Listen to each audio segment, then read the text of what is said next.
As I look back on my life and start to assess that question of why are you successful, there's a lot of factors that come into play. And I think that one of them, I have to give a lot of credit to my father. My father had his own custodial business, and my father was a janitor. And I say this, that I learned in high school how to swing a heavy mop, a big janitorial mop. My father was a janitor. I learned how to run a big buffing machine, and I even had to clean toilets when I was in high school. And one day I was working with my dad at one of his places where we cleaned up, and I wasn't happy. I was kind of pouting a little bit. It was a Friday night, and my dad walked up to me. He said, "Reggie, look," he said, "I know you don't want to be here. I know you'd rather be out with your friends. It's Friday night. I know this is not your ideal spot." He put his arm around me and he says, "I never want you to have to do this type of work for a living."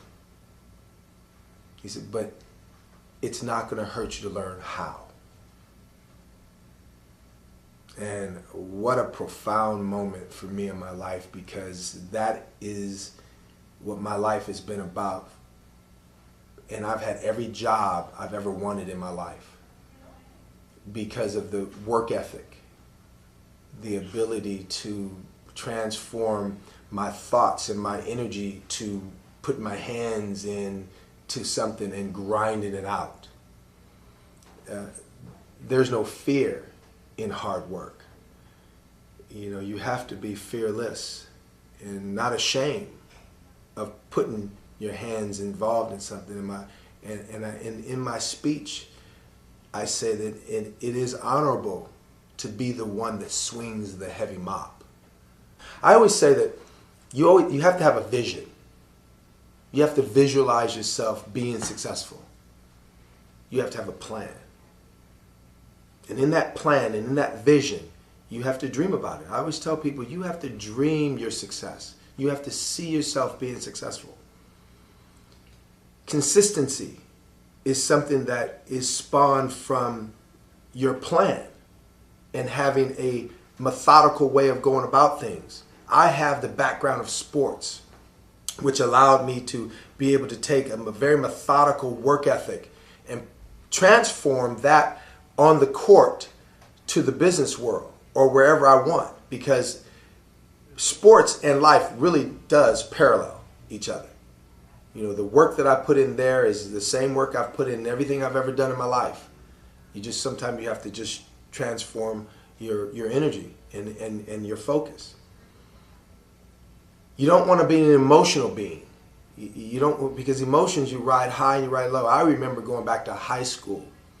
I remember Coach Spalding and Leon talking to me about peaks and valleys in life, and what was most important in those peaks and valleys, or where you're going to be in the middle ground, because this is where you want to live.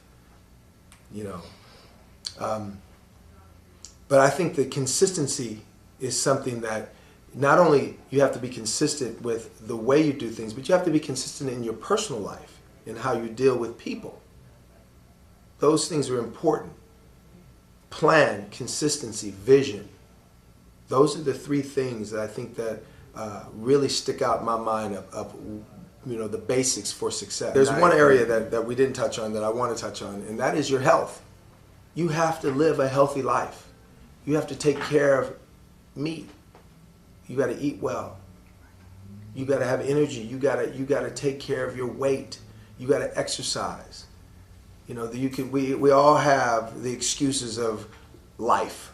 We all have the excuses of the burden of life. But if you want to continue your success, if you want to build your success, you have to have a healthy life, and that's taking care of me, yourself. You have to have a very high level of integrity in dealing with people. People have to be able to count on you. And when people trust you and they count on you and your word is strong, good things will happen. But you have to do your legwork. and all these things I've been talking about is about that legwork.